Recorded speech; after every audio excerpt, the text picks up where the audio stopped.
So you need to have a mass. You need to have a Which gas is particle. the gas. So these are your gas molecules. Okay. And acceleration, that means that they need to be moved. And the assumption is that gas particles are always moving. So at some point, they're gonna be hitting whatever container you have it. And when they hit that container, that exerts a force. Now, if more molecules collide, then the more force is being exerted, the higher the pressure. But also, if they're moving faster, then the acceleration is higher, which means the force. So that's how like the things expand. Yes. in the container. So a balloon, you raise the temperature, they move faster, that's bigger, that's bigger, that's bigger. When you have a vacuum, the implication is that there's no gases. A vacuum means that there's no gas particles. If there's no gas particles, there's nothing colliding, which means the pressure is zero. So in a vacuum, the pressure is zero.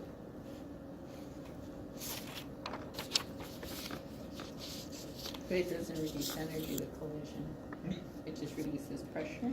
So, or In it a just vacuum? causes when the collision.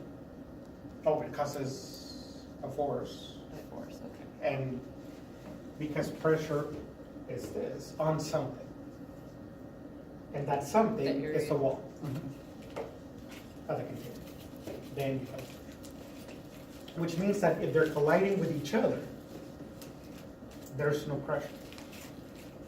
They have to be It has to be colliding. something. Right.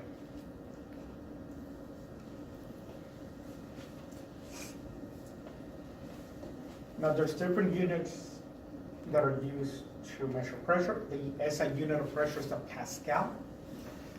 This one right here, yeah. One of the earlier units were millimeters of mercury. And that's because the device used to measure the pressure of air, called atmospheric pressure, used a device that looks like a thermometer. And it has a column of mercury, and you would see how tall that column of mercury moved, and so you would measure that distance in millimeters. And that's why millimeters of mercury. Then later on, an Italian scientist whose last name was Torricelli, he did a lot of work with gases, so they named the millimeter of mercury in his honor. And so that's the torr, but it kind of didn't take.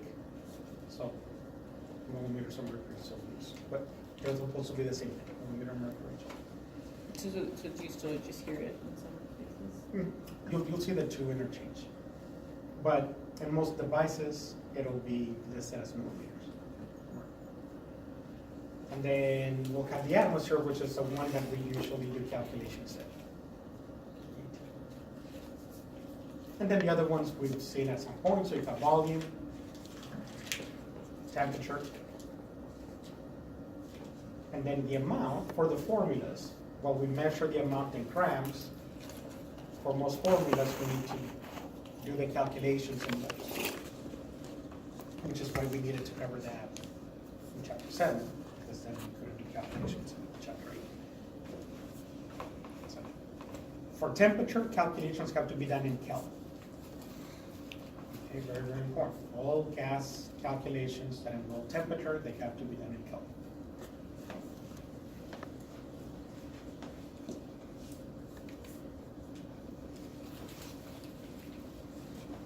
So gases will expand and contract depending on where you place them in. So the volume is always determined by the container that you place the gas in. Usually measured in liters or milliliters, but you do have choices. You can use English units if you need. If we're keeping the pressure constant, then one of the rules we'll see is that the volume of the gas increases as you increase the temperature. And then it'll decrease if you decrease the temperature. The key, though, is that the pressure has to be constant.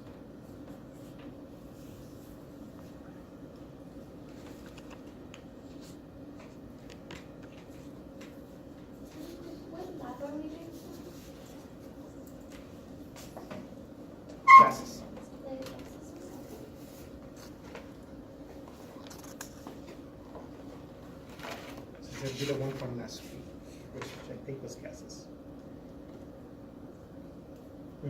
Gas loss. Let me check.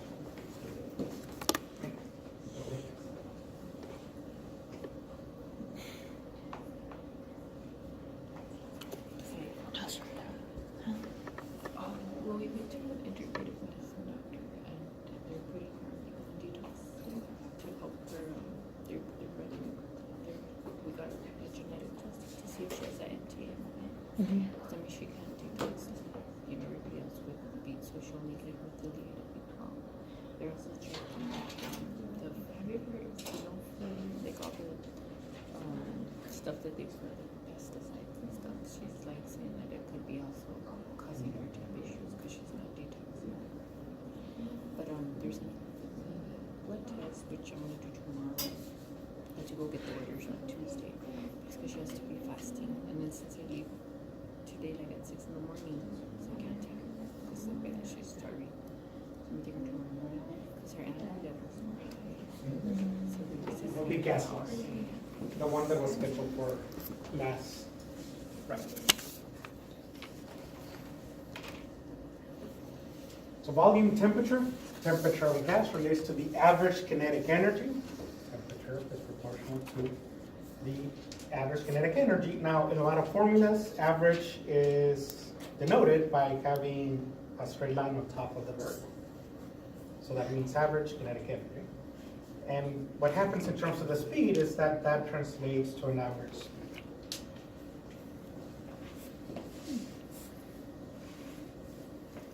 Is it safe to say it, like, could I put equals between them to know that they're related, or would that not be correct? You know, like equals and then, because as it increases, so does the average. Do you get what I'm saying? Yes. Or is it correct to think that way? Like in math, we use proportional too, and that's the symbol for proportional. Proportional. The thing with equals is that it implies that the same value on both sides, and that Okay. won't be the case.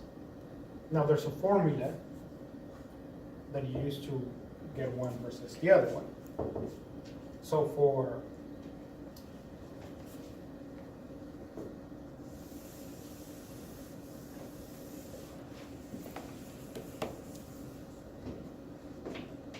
kinetic energy, and there's different types of kinetic energies and potential energies, but I'm talking about moving objects. The kinetic energy of the given mass is equal to half the mass times the square of the speed. So the kinetic energy is not equal to the speed, but it is proportional to the square of the speed. Okay, so it doesn't equal because it goes up as it goes up. Is that what we're saying? Well, proportional means that they move in the same Direction. So as it increases, it increases. As it decreases, it decreases. And equal would mean it would go at the same pace? Right. Oh, got it. Okay. Which doesn't. It doesn't, no. So if you double the speed, you quadruple the kinetic energy. Because it's a square. And then the speed of gas molecules is equal to something called Gram's law, which is 3RT times the molar mass. And so T is the temperature.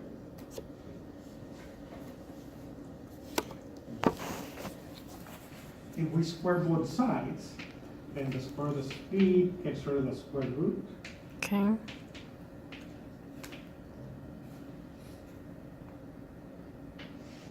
And then we could take this and plug it in here in terms of the output. And so the kinetic energy is equal to 1/2 the mass times 3RT divided by the mass. So, and we're not going to be working with any of this stuff. We would just go through the math real quick. Molar mass is mass divided by moles. Okay, which means the mass actually cancels. giving us with a mole, so the kinetic energy is equal to 3/2 Moles. RT, and then moles we use N. Oh. That's it. Now for kinetic energy and Kelvin temperature, that one, it is, if you double the Kelvin temperature, you would double the average kinetic energy. Got it. But for us, we're just concerned in the direction that they move. Okay. So, as you see in the statements, when the temperature of a gas is decreased, so when this goes down, the kinetic energy goes down, which means the speed goes down. Mm-hmm. Since the molecules are moving slower, they're not colliding as often. So there's fewer collisions. And then the reverse is true. Increase the temperature, increases the kinetic energy, which increases the speed. If they're moving faster, then they're colliding more.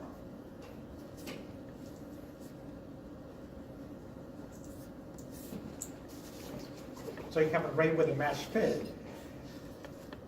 After 2-3 hours, everybody's getting tired, they're moving slower, they're not bumping as much, right? Right.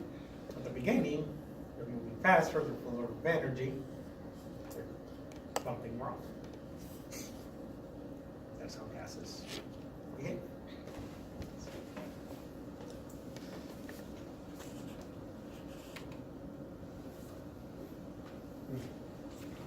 So, as we've been discussing, pressure in terms of gases. It's a measure of gas particles, gas molecules, gas atoms, colliding with a container that is holding that gas. In terms of the Earth,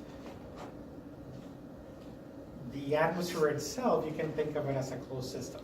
At some point, we run out of atmosphere and then we're in empty space. So while it's not a physical wall, okay, or the edge of our atmosphere, in these terms, we consider that to be a wall on the outer end, and then the lower end is the surface of the Earth. So collisions of air particles with the surface of the Earth exert some pressure, or whatever gets in between. So, the original instrument to measure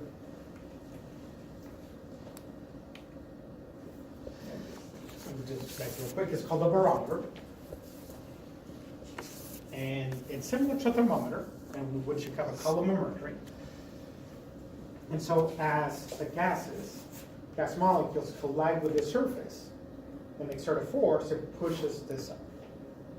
So the higher the pressure here, the taller this column moves. And we measure how tall it is.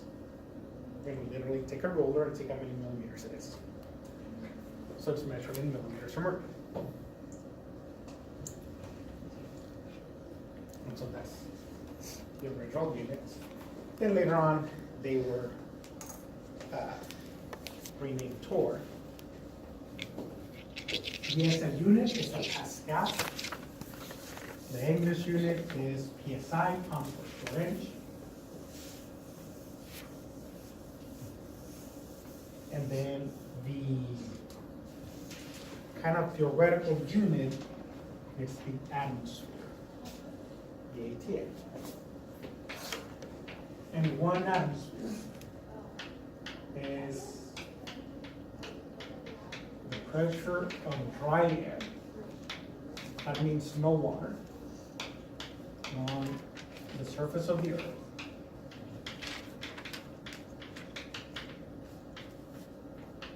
At sea level.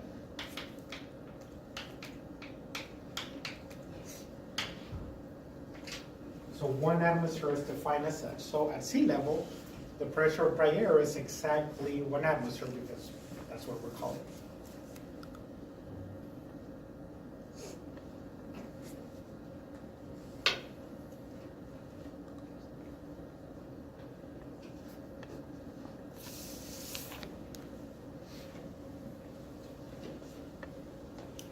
Gas particles in the air exert pressure on us, and we call that the atmospheric pressure.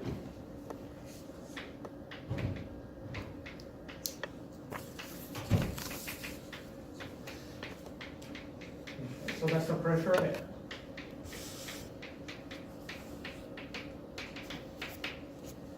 But because the instrument used to measure it is called a barometer, it's also called barometric pressure.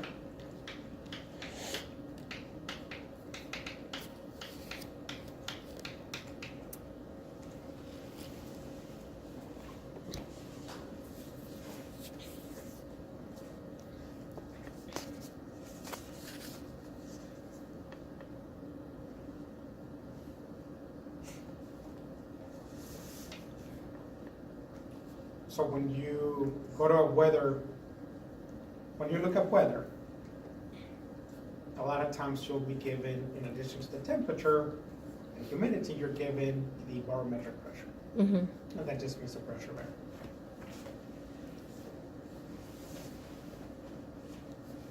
So it's used only to measure air? Yes. Yes, yes. It's the barometer, that term atmospheric pressure, barometric, that means air.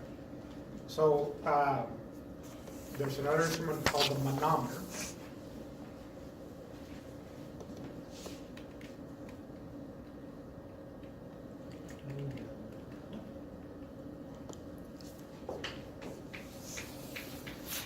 Manometer. Now, this measures gas pressures of any system in a tank or a balloon in some container. And whatever it is that you have inside, if it's a pure gas, then it's the pressure of a gas. If it's a mixture, then it's the pressure of a mixture. So those are the gauges that you see in gas tanks. So you have a, Is that what you use on the tire? yes. Yes. A version of a manometer.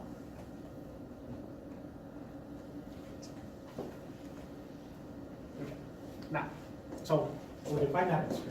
In terms of conversions, then when atmosphere is equal to 760 millimeters of mercury, or 764,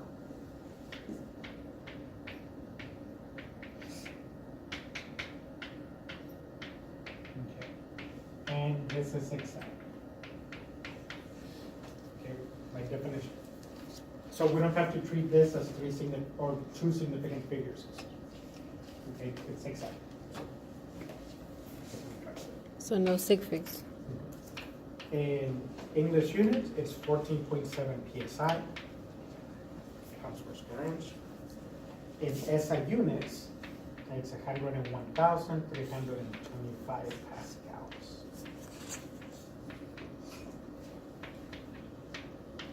But that's such a big number, a lot of times.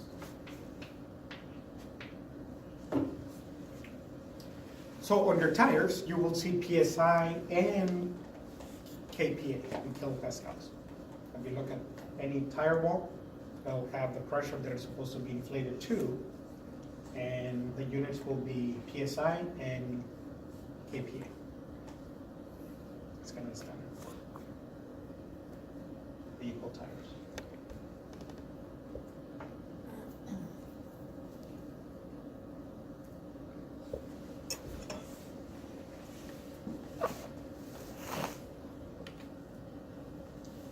And so we see the 14.7, 1.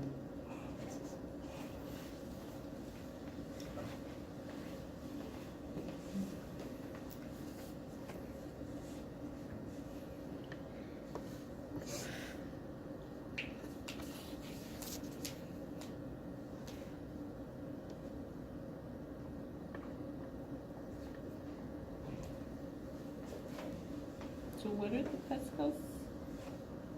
SI units. Oh, it's just a different.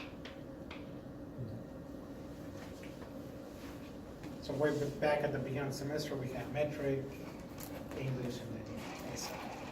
That's the one that is the standard rate for everything. So yeah, so Pascal's supposed to be the standard, but it's hardly ever used. Even though it's supposed to be the standard. So in the lab, we have a barometer, and it measures, say, millimeters of mercury, or on one side, and then the other side has inches of mercury. The barometer we have in the lab will measure in one of these two. And then when we do calculations, for the most part, we'll do calculations in atmospheres. We don't try to classify as two. So atmospheric pressure, pressure air. It's the pressure exerted by a column of air from the top of the atmosphere to the surface of the earth. That kind of has to do with gravity. So gravity is pulling down on all those gas molecules. Gravity pulls on anything that has mass. We don't see air, we don't necessarily feel it, but it's there. It's made up of little particles that have mass. Because of gravity, though, it concentrates those molecules closer to the surface of the earth. So there's more air particles closer to the surface than there are as we get farther away from the surface. As you go to higher altitudes, because there's less air particles, there's less collisions, which means the pressure is less. So as altitude increases, pressure decreases.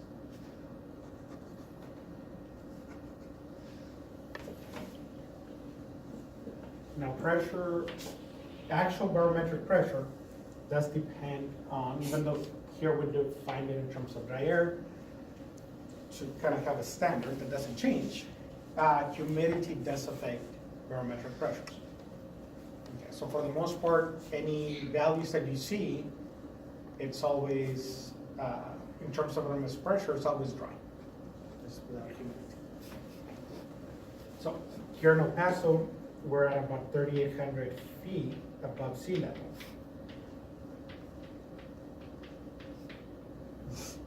And the pressure is about 675 millimeters of mercury, give or take. So it's less than at sea level because we're at a higher altitude.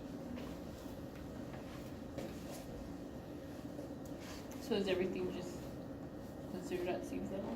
Is that how they measure altitude? For a lot of just standard calculations, In general? we assume it's 1 atmosphere when it's dealing with air. In general. But if Does you're that not really- have an effect? Because I know that they always talk about cooking times and then even drinking alcohol, all of that affects. Yes. Yes, yes. It does affect all that.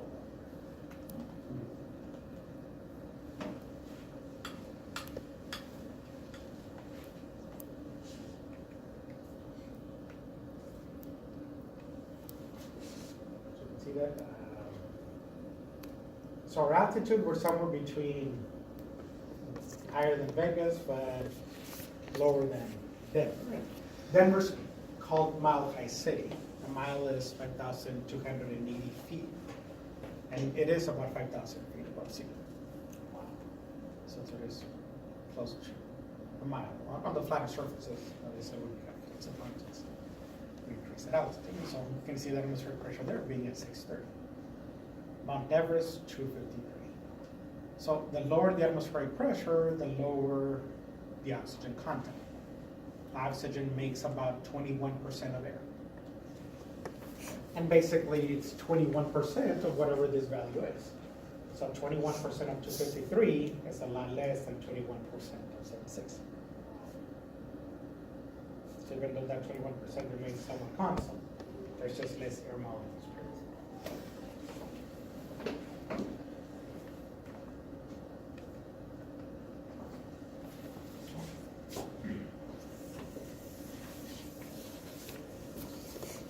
So in terms of conversions, these become your conversions. So that's 475 millimeters of mercury, and we want atmospheres. So we want atmospheres, and we want to cancel millimeters of mercury. And so we just look. Millimeters of mercury 760, atmospheres is 1. So divide.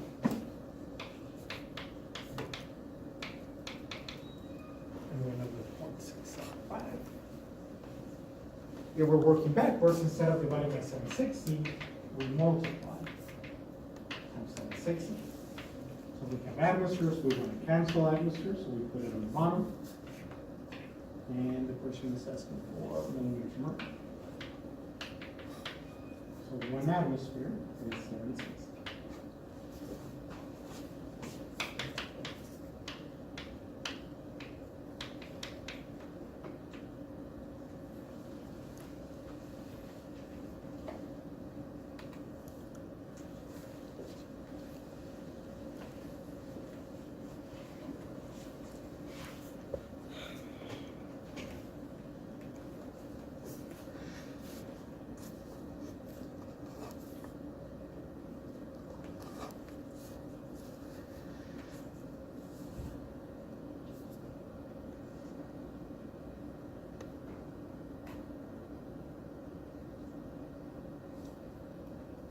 On number one, is it, what's the answer for that one then? Because it's, the only closest one is 0.625.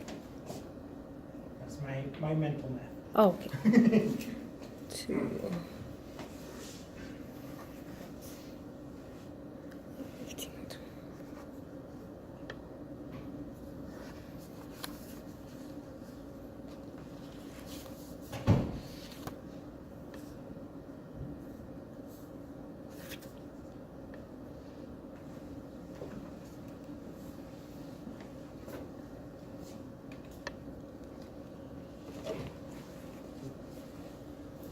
The downward pressure on the mercury barometer is blank, the pressure of the atmosphere.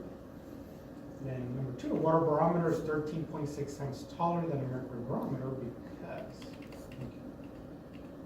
So the idea behind the barometer, because there's a vacuum here, supposed to be empty, there's nothing pushing back. Then the amount of pressure here is exactly what that height is. Okay. So if this is 760, that's 760. If this is 200, that would be 200. It's supposed to be the same. It's supposed to be that same. Now, one of the reasons that mercury is used is because mercury is a densest liquid. Yeah, there is. Mercury has a density of 13.6 grams per ml. Compare that to water, which is 1 gram per ml. The height of that column is proportional to the density of the liquid.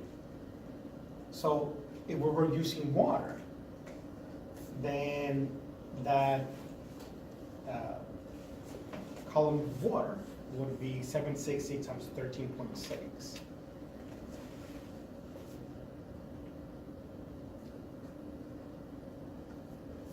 So it's 10,000 millimeters tall, that's 10 meters high. So just in terms of having a practical instrument, having a glass column full of water, that's 2 stories tall, carrying around and measuring stuff, it's just not convenient. So mercury is the liquid of choice for atmospheric pressures. Okay, for the manometer, and manometers, modern versions of manometers, they don't use mercury. And once again, we're going back to gauges. But before modern manometers, older manometers did use liquids as a gauge. Well, they would work okay if you're measuring smaller pressures. Okay.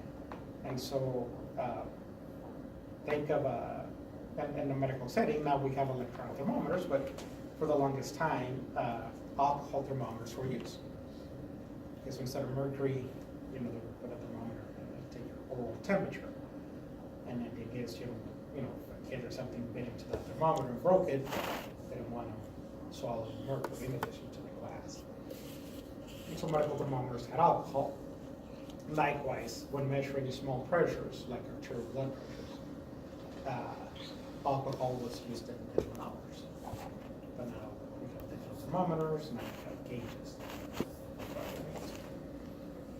So, but in practice, you can use any liquid. Okay, and that's what question number 2. Reverse. A water barometer is 13.6 times taller than the mercury barometer because the density of water is 13.6 times less than that of mercury. It is less density.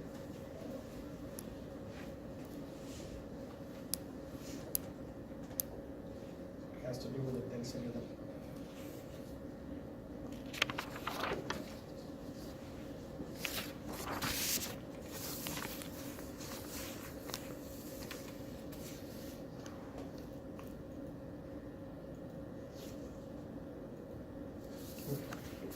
So as we take a look at the relationships between the 4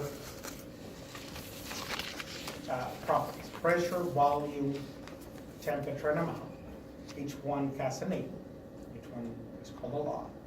And so Boyle's law is a relationship between pressure and volume, and there's this PowerPoint section for each one of them.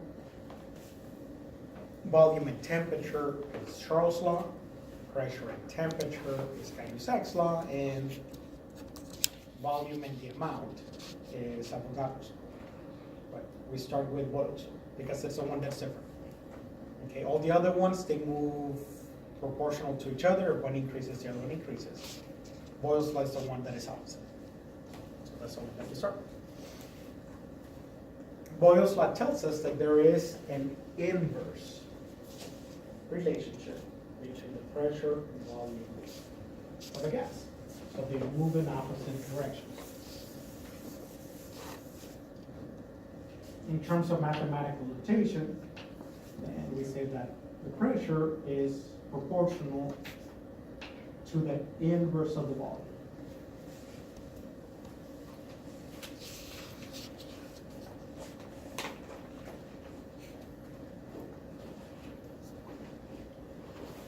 So when the volume increases, pressure decreases, and when the volume decreases, pressure increases. Now, as we take a look at these laws, whatever's not being related in any given law, the assumption is that that is held constant. So we're taking a look at pressure and volume. The other two, temperature and the amount and the moles, are to remain constant. They cannot change in order for the relationship to hold true.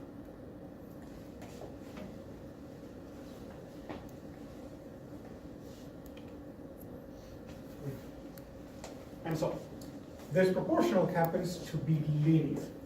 Okay, it takes the form of y equals mx plus b. So that the pressure is equal to some constant times the inverse of the volume, okay, plus the y-intercept, but this y-intercept happens to be 0. If we were to graph this, it would look like this. And this is the graph of 1 over x, because it's an inverse. But if we graph pressure and 1 over v, the inverse of the volume, we get a straight line. And the slope of that crosses at 0. And the slope of that line, that's that constant.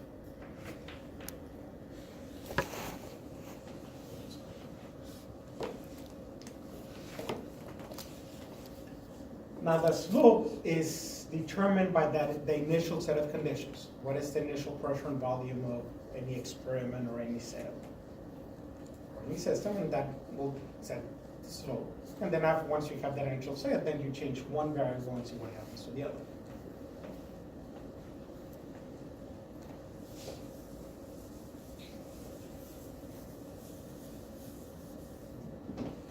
So this is our formula. Send B over to the other side. So pressure times volume equals a constant K.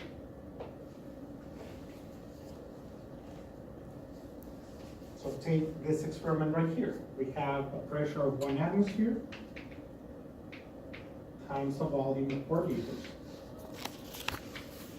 So 1 times 4 is 4. So this is 4 liters atmospheres.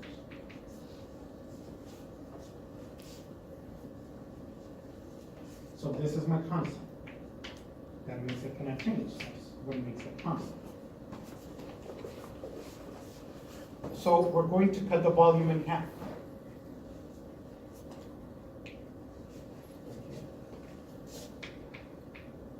So we're cutting the volume in half. So from here to here, how does the pressure respond? What number times 2 equals 4? 2. 2. So the pressure increases. It doubles.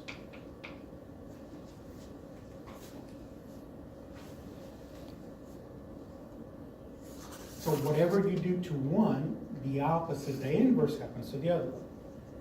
If you triple the volume, the pressure is cut by 1/3. And then the opposite will be true. If you double the pressure, the volume is cut in half. Triple the pressure, the pressure is cut. So this is the initial set. That's P1V1, and that equals 4. And then my new set of conditions, that's P2V2, that also equals 4. that means that this is equal to this. And that gives us Boyle's law. So again, above this is the equation. This is Boyle's law. P1V1 equals P2V2.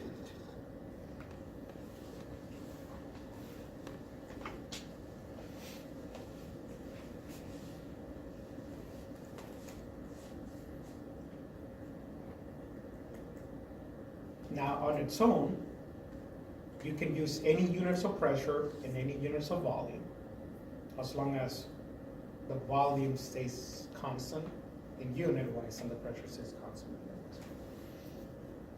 And that property that is linear holds true no matter what.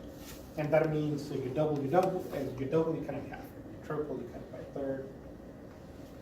Multiply times n, you divide by 8. So,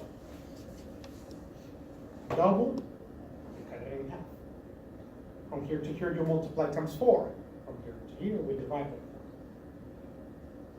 So once you have an initial set of conditions, that gives you your constant, and then whatever change you do, the opposite change happens.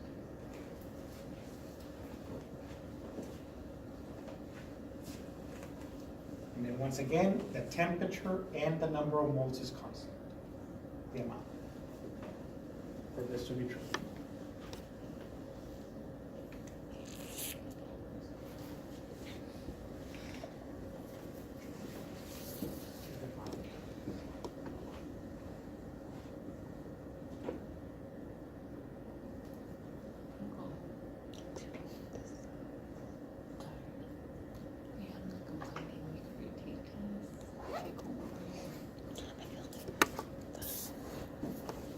And so it has movement.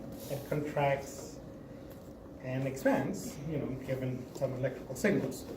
Our lungs are not muscles. And so our lungs don't expand and contract on their own. But it's the chest cavity, the diaphragm, that expands and contracts. And so there's supposed to be a vacuum between the diaphragm and the lungs. There's a space, and that space is devoid of gases, or it's supposed to be devoid of any gases.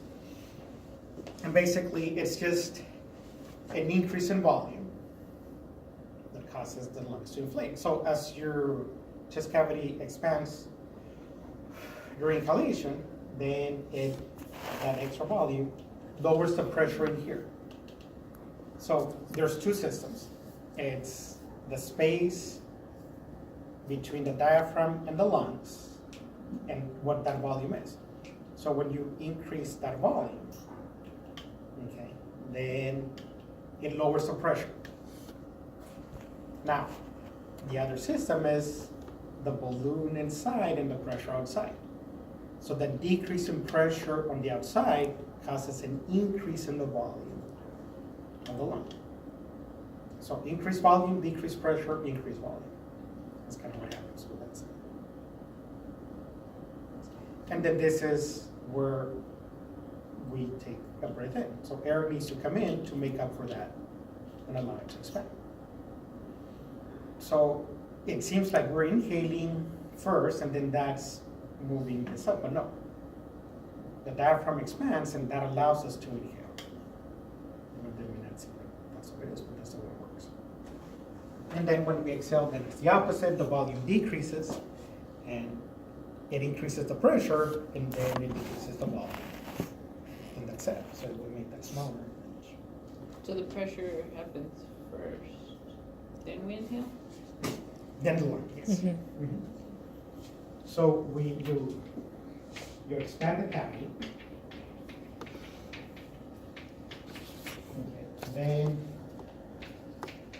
the lung inflates. But that means that it needs something to inflate it. And so air comes in. And then the opposite, you decrease the exhalation, and the lung deflates, it needs to push the air out. That's what. And you expand. Air flows from the higher pressure in the lungs, and that higher pressure is coming because of the lower volume in the chest cavity. That's it. so the lungs are not a muscle.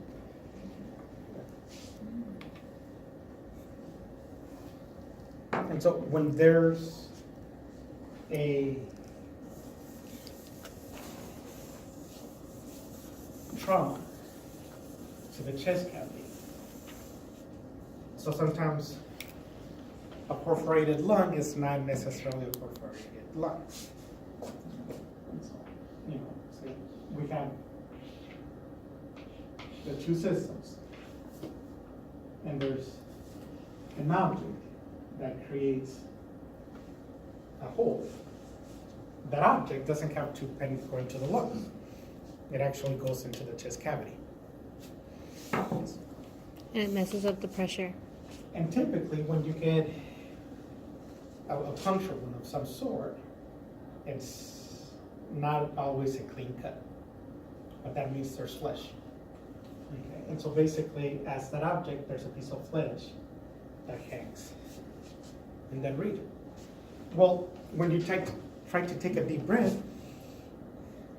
like this, air is supposed to come in from here, but now there's a hole. So instead of air coming in from here, it comes in from this hole right here. And so now this space that's supposed to be a vacuum, now that space is full of air. And that increases the pressure, not decreases it. So it doesn't allow for inhalation to work. For inhalation to work, the pressure in here has to be less, not bigger. But every time you expand, then air comes in and starts filling this space with air, and it starts collapsing the lung. And then that flap of tissue doesn't let the air back out. It's closing it. So when you see like in movies or things, so that's, for when you have a lung collapse, then they take an object that allows for the air to flow back out. So they'll take like a big pen, take the ends of the pen or a straw, and then put it in there and then tape it, because that allows that to not close. It allows for the air to go back out and the lung to re-inflate. That's it. Until the lung doesn't collapse. There's actually a pretty accurate in a Mark Wahlberg movie, which is very, very accurate in terms of on the field lung collapse.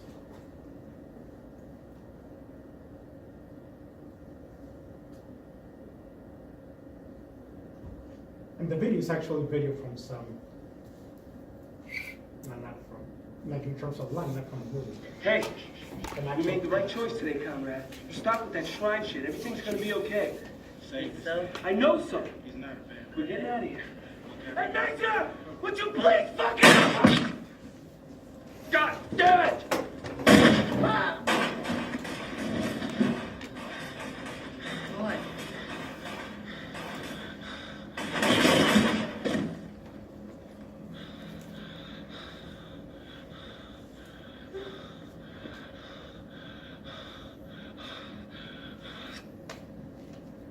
So he took a bullet to the chest, but it did not go into the lung, but it into that cavity. So the lung itself is not compromised.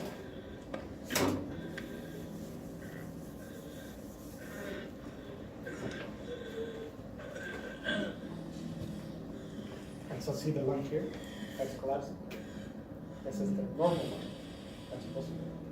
So you got that perforation, not into the lung, but into that cavity.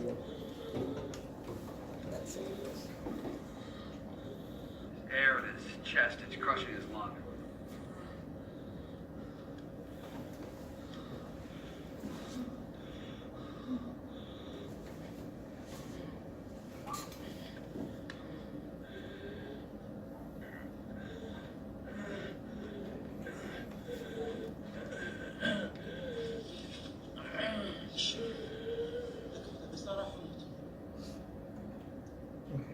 So there's a valve here, because as you let the air out, you don't want it to go back in. So you need to let the air come out. So you open the valve to let the air flow out, close it so that it doesn't come back in. And that's what that white valve right there is.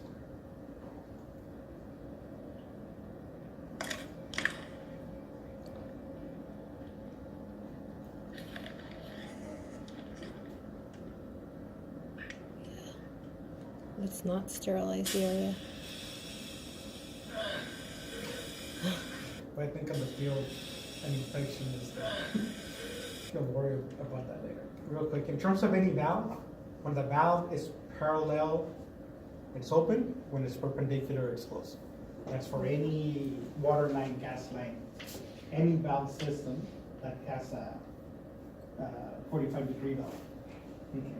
So if the valve that is parallel to the pipe, it's closed, excuse me, it's open. And if it's perpendicular, then it's closed.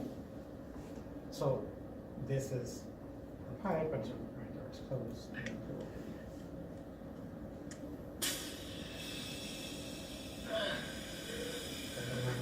Does that feel better, man? Now you close it, but you have to leave that thing in place because if you take it out, you still have that hole in the flap of skin, and the problem will recur. He's gone. Air pressure's gonna build up about every 15 minutes. Release the valve, then you close it back up. How the hell you doing that? I don't know. Maybe 4 or 5 hours if you're not. Hey, we made the right choice today, comrade. You stopped with that shrine. All right. So now you know how to reinflate a collapse. On the field. Okay, leave it here, and we'll continue.